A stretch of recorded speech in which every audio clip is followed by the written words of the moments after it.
The black card test. The morning fog rolled through downtown like a whisper, softening the edges of the city.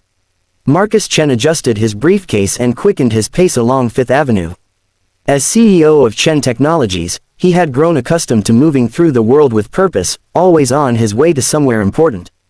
But that morning, something made him slow down. A young woman sat against the weathered green wall of an old building, her knees drawn up, her light brown hair falling over her shoulders. She couldn't have been more than 25. Her clothes were clean but worn, and beside her sat a small canvas bag that looked like it held everything she owned. Marcus had passed countless people on the streets before. He had written checks to charities, donated to shelters, and told himself he was doing his part. But something about this particular moment felt different. Maybe it was the way the morning light caught her face, or the quiet dignity in her posture despite her circumstances. He stopped walking. The young woman looked up, her green eyes cautious but not afraid. She didn't ask for anything. She simply waited. "Good morning," Marcus said, his voice gentler than his usual business tone. "Morning," she replied quietly. "What's your name?" She hesitated, as if she had forgotten people might care. Emma Foster." Marcus crouched down so they were at eye level. Up close, he could see she was tired, but there was something else too, an intelligence in her eyes, a spark that hadn't been extinguished. "Emma, I'm Marcus." He paused, considering his words carefully. "Can I ask how you ended up here?" Emma looked away, watching the early morning traffic. "Medical bills," she said finally. "My mom got sick 2 years ago. Cancer. I dropped out of college to take care of her and help pay for treatment. When she passed, the debt didn't go away. Lost my apartment 6 months ago." The simple honesty of her story cut through Marcus in a way he hadn't expected. He had spent years in boardrooms, learning to read people, to spot deception and manipulation. But in Emma's words, he heard only truth. An idea formed in his mind.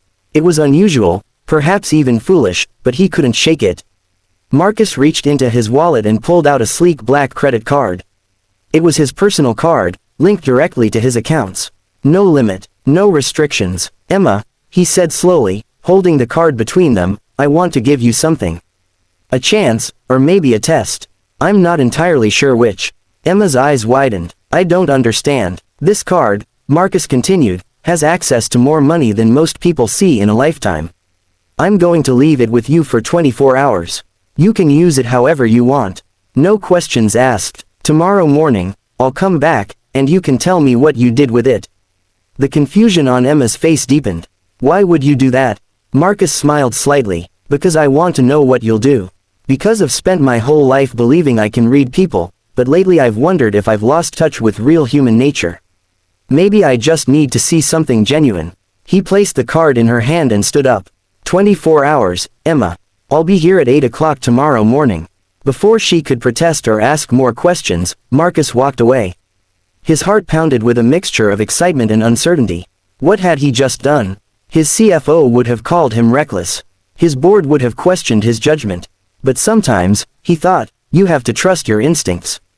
The rest of the day passed in a blur of meetings and phone calls, but Marcus's mind kept returning to Emma and that black card. What would she do? Max it out on a hotel room and hot meals? Disappear entirely? Buy a plane ticket to somewhere far away? He found himself hoping she would do something extravagant, something that would give her a moment of joy.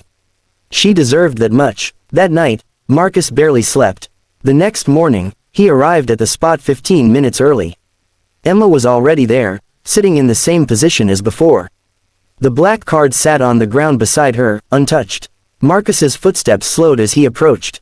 Emma looked up, and to his surprise, she was smiling, a small, genuine smile that transformed her entire face. "Good morning," she said, picking up the card and holding it out to him. Marcus took the card, turning it over in his hands. It looked exactly as it had yesterday. "Emma, what did you do?" She took a deep breath. "I walked to the bank. They were confused when I came in, but they checked the card and confirmed it was real and active." The teller's eyes got really wide when she saw the account balance. Marcus waited, his curiosity building. "I asked her to print out a statement showing the balance, and to write a letter on bank letterhead confirming the card was legitimate. Then I walked to St. Catherine's Hospital, about 20 blocks from here." "The hospital?" Marcus asked. Emma nodded. "I found the oncology department billing office. I showed them the card and the documentation. I told them I wanted to pay off medical bills for patients who couldn't afford treatment. Anonymous payments. No names attached. Marcus felt his breath catch in his chest. They were skeptical at first, Emma continued, but they made some calls, verified everything. They said there were 7 families with outstanding balances that were preventing treatment from continuing. The total was $43,000. She paused, her eyes meeting his directly. I told them to charge the card for $50,000. The extra $7,000 was to go into a fund for future patients who might need help. They cried, Marcus. The billing coordinator actually cried. She said I was going to save lives. For a long moment, Marcus couldn't speak. He had built a fortune through smart decisions, calculated risks, and careful strategy. But he had never felt the kind of impact Emma described. Why? He finally asked. You could have changed your own life. Emma's smile turned sad. My life can wait, but cancer doesn't. I watched my mom wait for treatments because we couldn't afford them. I saw what it did to her, the fear and the pain. If I could prevent even one person from going through that. She trailed off, her voice thick with emotion. Marcus sat down beside her, his expensive suit meeting the cold pavement. You're remarkable, Emma Foster. I'm just someone who remembers, she said softly. They sat in silence for a moment, watching the city wake up around them. Then Marcus pulled out his phone and made a call. Jennifer, it's Marcus. I need you to set up a meeting with I'm hiring someone new, effective immediately. Yes, I know we don't have openings. Create one, and call my real estate agent. I need a furnished apartment available by this afternoon. He ended the call and turned to Emma. The card was a test, but not the kind you might think. I wasn't testing your honesty, though you proved that beyond measure. I was testing myself, testing whether I could still recognize something genuine when I saw it. Emma's eyes glistened with tears. You start Monday at Chen Technologies. We'll figure out what role fits you best. And you'll have a place to stay while you get back on your feet. But Emma, yes, never lose what you showed me today.